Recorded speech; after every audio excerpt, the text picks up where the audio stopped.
Hi, and welcome to Travel Adventures with Island Girl and Sailing Adventures with Island Girl. And guess where I will be going next week? Yes, Alaska. And I will be going right there, Mount McKinley and climbing Denali. So we're going up to 20,310 feet in Denali National Park, Mount McKinley, also known as Denali. But this is supposed to be an extremely tough climb. This is the first time I'll be wearing a 50-pound pack and dragging behind me a sled with about 60 pounds. And you have your harness on, everybody's roped together as you're crossing the glaciers, and it's a little different from like Aconcagua and Kilimanjaro or any of those others. So this is going to be pretty intense. So let's just go through the gear list and see what we're going to wear. Let's start out with what I think is the most important thing, is footwear. What am I going to wear the whole time? So we've been told as soon as you get off the plane and you're dropped on the glacier, you pretty much start off and you're in the outfit that you're going to be going through the glacier up to the first camp. So what I've decided to bring is my Olympus Mons, okay, or Ollie Mons. I do have others, normally the Scarpas, the 8000s or Phantom 8000s. These feel good, but they're too hard to get in and out of.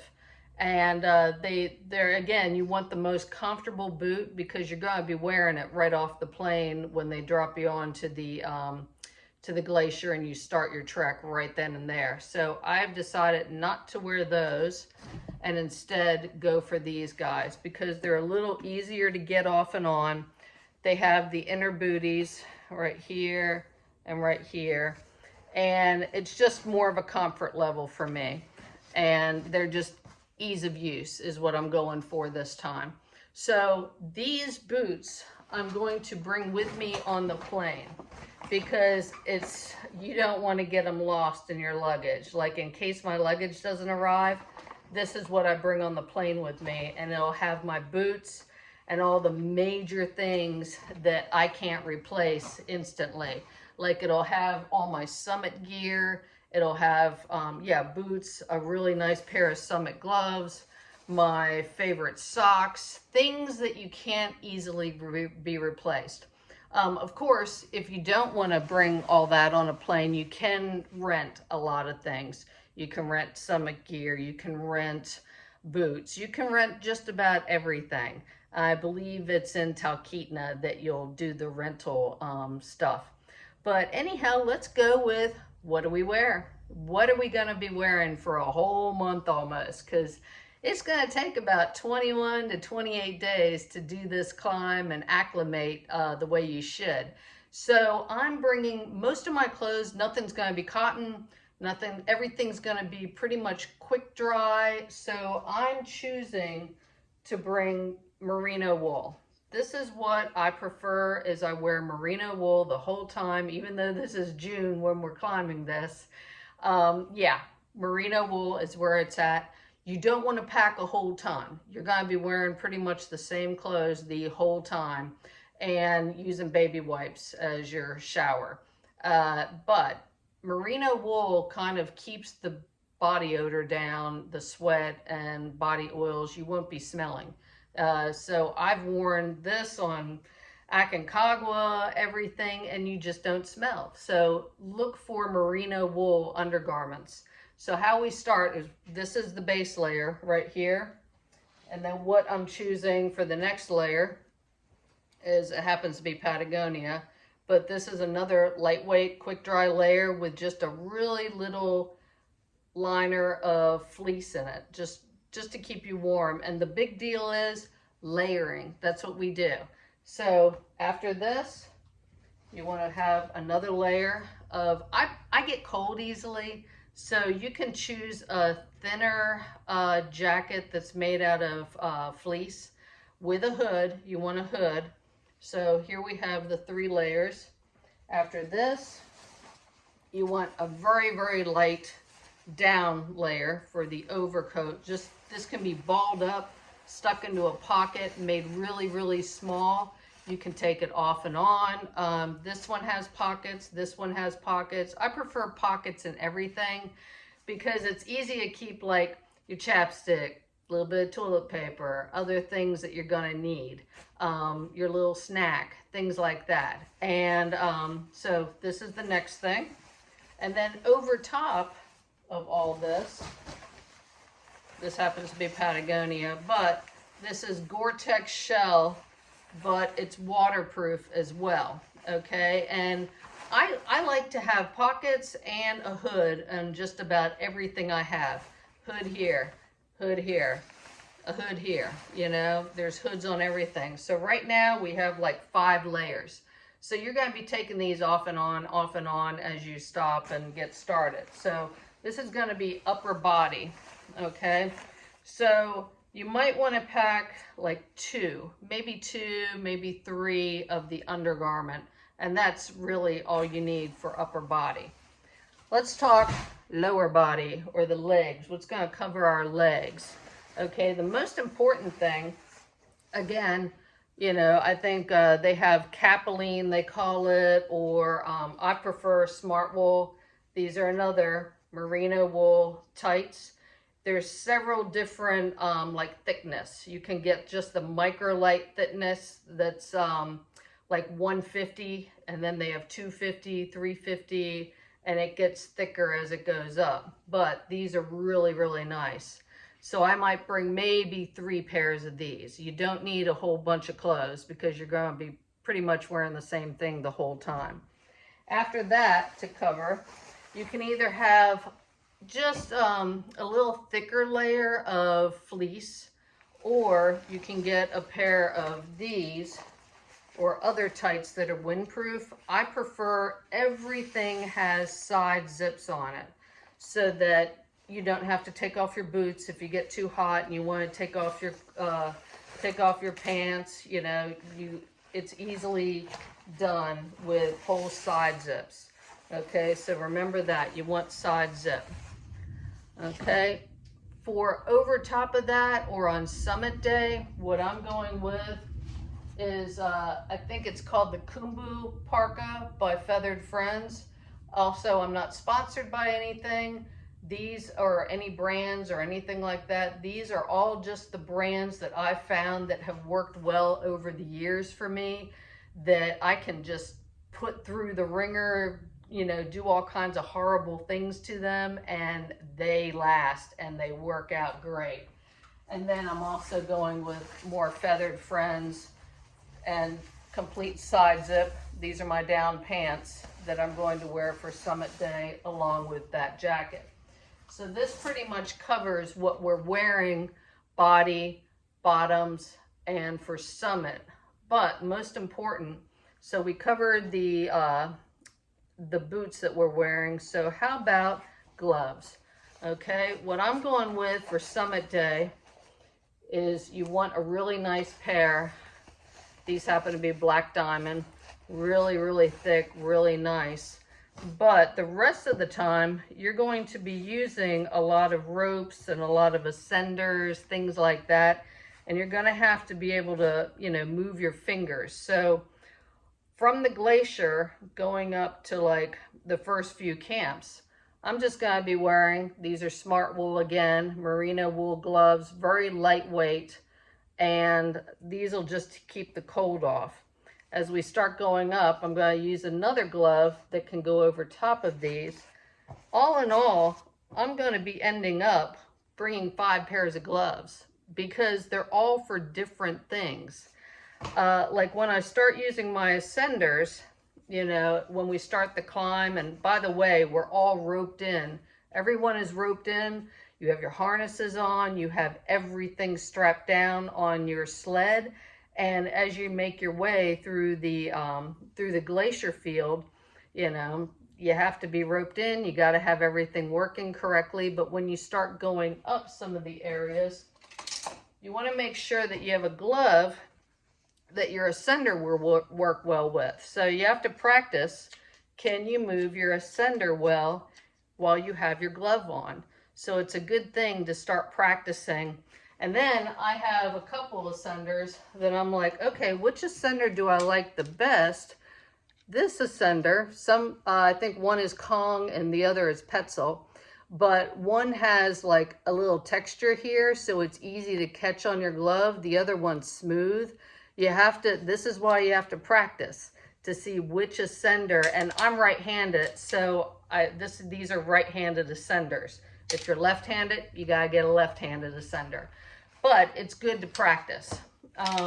As far as climbing gear, once you get up a little ways, you're gonna be pretty much wearing your lightweight harness the whole time, okay?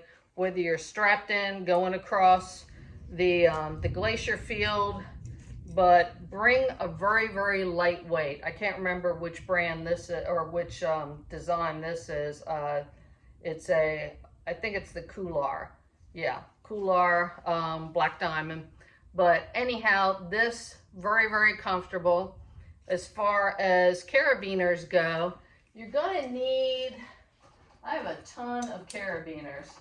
So what you're gonna need is about 8 of these guys, the unlocking ones or the non-locking ones, and then maybe about 4 of the locking type. And what I do, don't forget to put your name on everything or mark things. Like I put blue nail polish on all of my gear. It's kind of like my little, you know, whose stuff this is, because you will get it mixed up. Also, see, put blue nail polish, or you can, you know, figure out your own color. I happen to like blue, but that is one. So another thing you're going to need are these things called runners. Okay, these are going to be strapped on your harness with your carabiners, and this is what you're going to be pulling your sled. And this is just I want to say it's like 16 millimeter webbing, but you want it to be thick enough to be comfortable. And so that's that. Then you need accessory cord, okay? Accessory cord. I would get about 20 feet, 25, maybe 30 feet even. You need 2 separate, because this is what you're going to be lashing down your duffel and all your equipment on top of your sled. Okay, this can be like 6 millimeter, 7 millimeter, but it's just accessory cord. So this is what we're looking at. Okay, it's not climbing rope or anything like that. This is pretty lightweight, and so this is what we're gonna need. From there, what else? Oh yeah, headgear.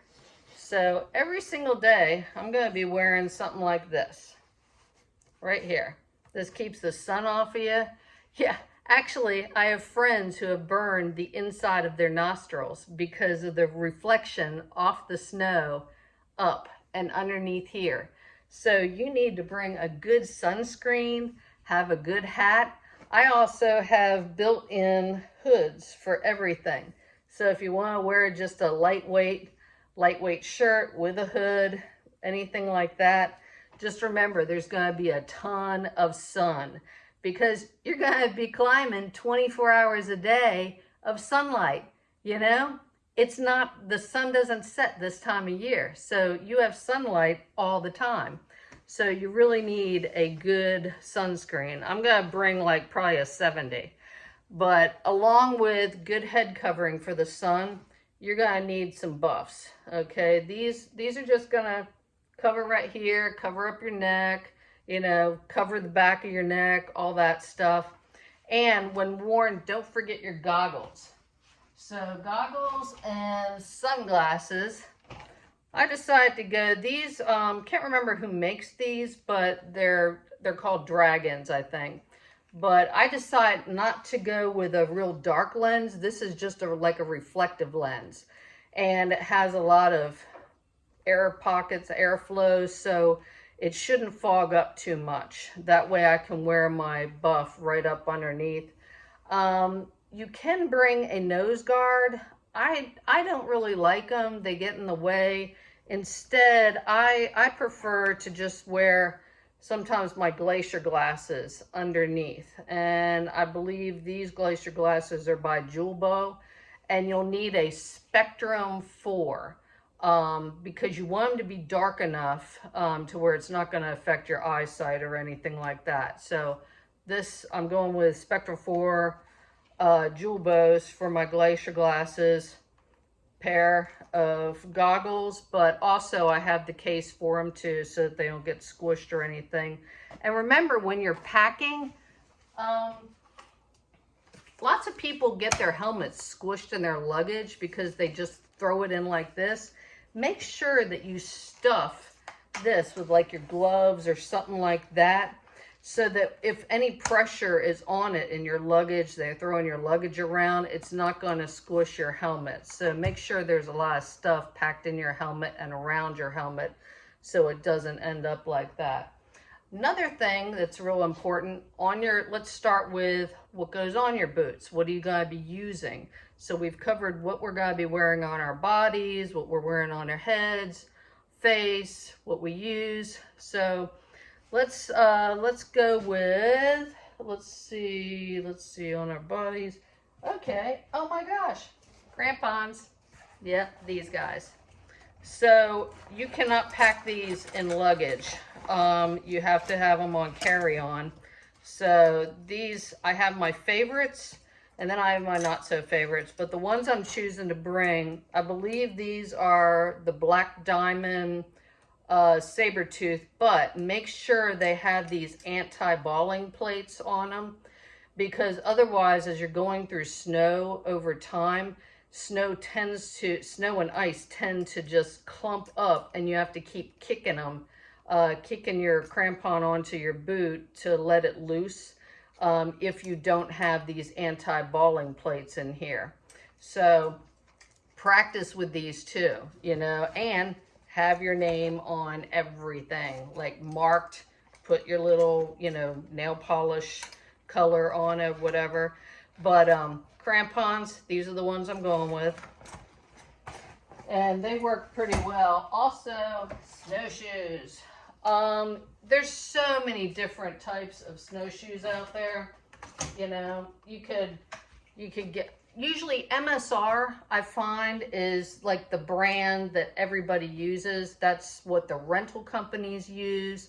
Like if you're in Talkeetna and you go to rent a whole bunch of stuff, you're like, oh, MSR seems to be the company everybody's going with.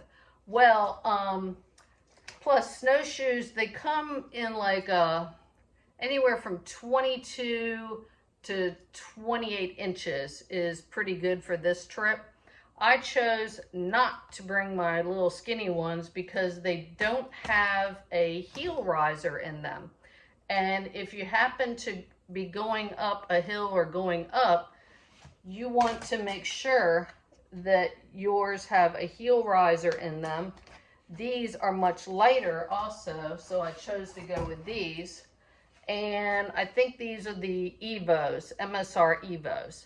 So this is the one I chose for Denali. This is what it looks like. But these are the snowshoes I'm bringing for this trip. And they should perform pretty good. On top of that, let's see, we got that. I'm packing like everything in dry bags separately.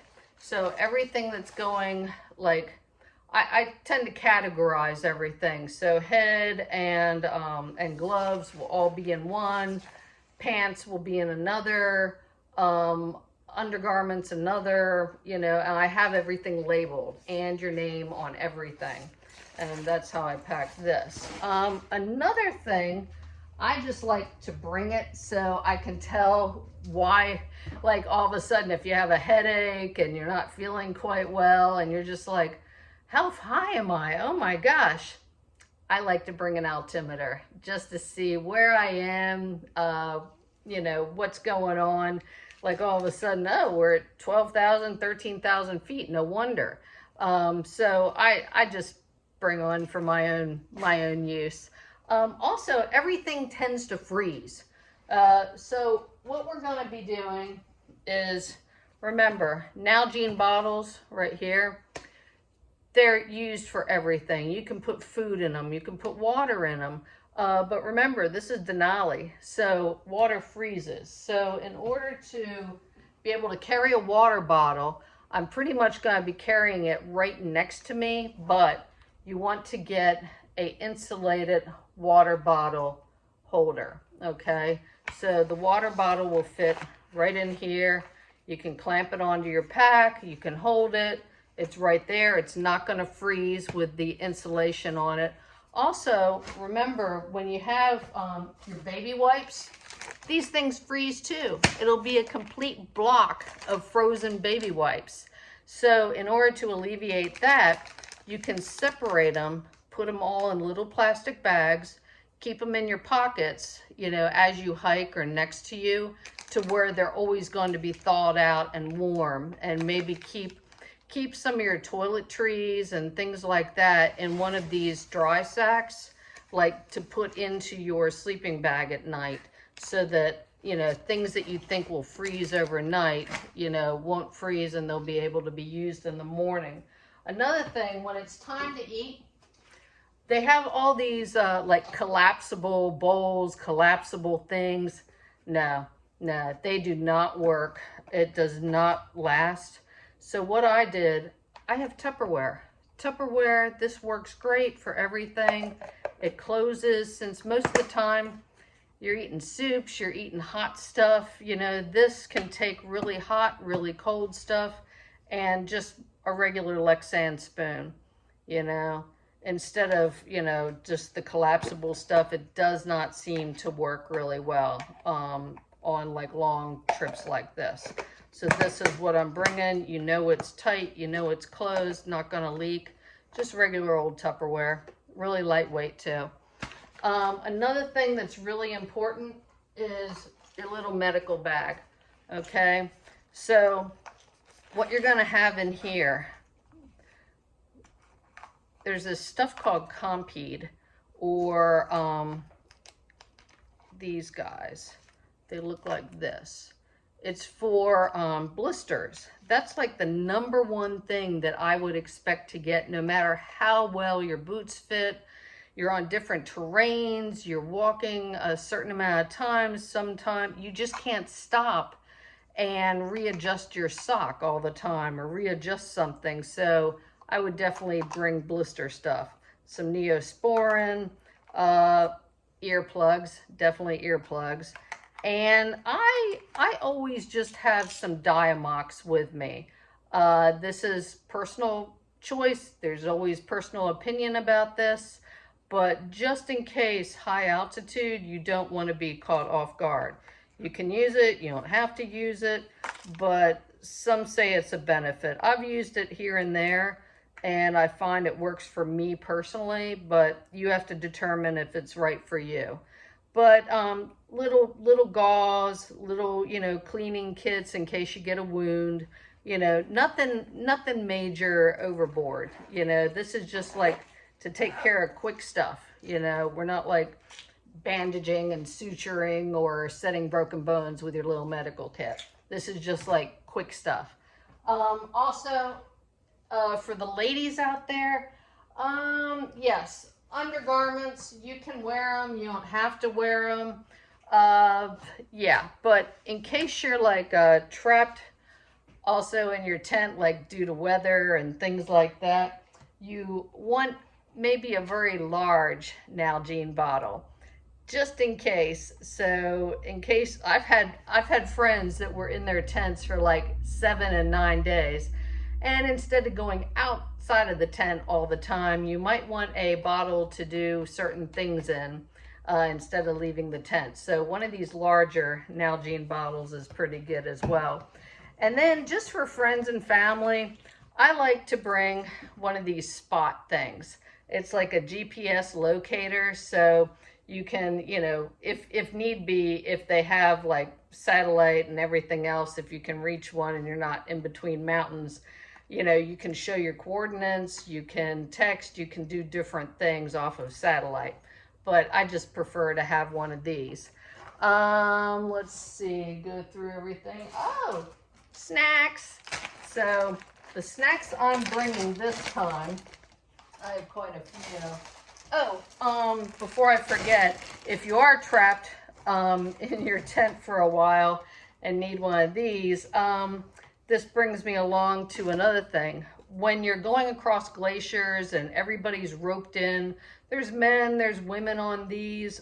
Women, there's this thing called a freshette, and because you're not going to be able to unrope yourself and all of a sudden go off and have privacy and have to go to the bathroom, you're going to have to do it in front of everybody, and there's not much privacy on the mountain as you're all roped in. So get one of these things. It's called a freshette, and practice peeing standing up, and so that you don't mess up your clothes and everything and have to smell like, you know, the rest of the month, you know, because you messed up and didn't know how to use one of these things. But it's necessary because everyone in the line is not going to stop so that you can go to the bathroom on the glacier.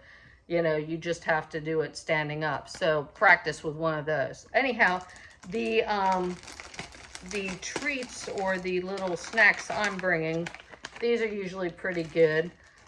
Even though I've been on paleo for months, when you get to the mountain, you're going to be eating carbs. You know, you're going to totally be off your diet.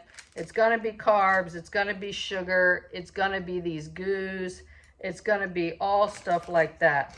I have the goo chews, everything. I'm also going to, I'm going to get these, little like ginger chews in case you ever feel nauseous, or I'm also going to get these dried mango, and that's what I usually use as just, you know, a little snack or anything. Let's see, for when you're making camp and you get to camp and everything and have everything set up for the night, you want, let's see, where is it? Well, when I take out my booties from my boots at night, I want to put on these and then put these back in my boots. So you're always wearing your boots. You're just going to take your inner boots out and put some booties, some down booties into your boots so you can walk around camp without injuring yourself or anything. And then sleeping pads. I'm bringing my Nemo blow-up pad, and you want an actual foam pad underneath. You want two. So you want really light. Also go through everything and weigh it.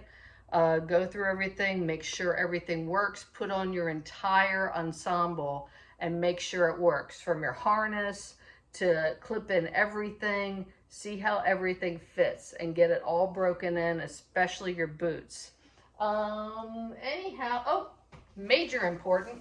So to keep up with everybody, I also sail a lot, and this is what I use on my sailboat. This is a solar charger called the Big Blue. It's 28 watts, but what you can do is you can hook this on to your backpack and it will charge anything. I mean, I can charge my GPS locator, I can charge my cell phone, and it just, you plug everything in right here, and you can stick it all in this pocket and let it charge. And, you know, that is if you have a sunny day, but it should be pretty sunny. But this is important. As a side note, you also want to bring a small multi-tool or a knife. And again, you don't need any headlamps. You don't need anything for night because, hey, it's 24-hour a day sunshine or light. So that's another benefit. Anyhow, I think I touched on everything possible. Socks. For socks, I'm only bringing about 5 pairs. I'm bringing one lightweight liner, another that's semi, you know, cushiony, and then 2 pairs of really thick ski socks. Everything is wool, merino wool, everything. And again, try everything out, wear everything, and this pretty much covers everything except poles. I don't think I went through the poles.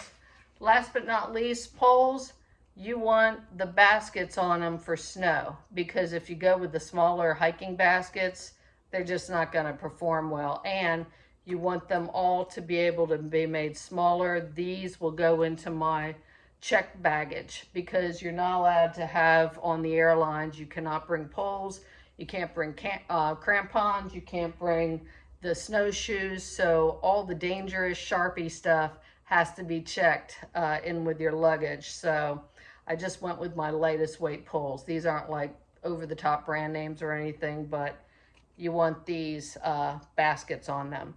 Let me think, anything else? Let's see, stuff sacks for your gear, all that. No, everything's great. Just don't forget to put your name on everything, mark everything. Oh, and get a little like personal toiletry bag. Like for instance, I have, well, mine's really small, toothbrush, toothpaste. You're not gonna be washing your hair or anything like that. But yeah, that's about it. Oh, and come with some good jokes, things to share with everybody. They told us maybe bring a journal or anything like that, but I'm big into not bringing a whole bunch of weight. Anyhow, this has been Travel Adventures with Island Girl and Sailing Adventures with Island Girl, and see you on the summit. Can't wait. Next week, Denali. Yes.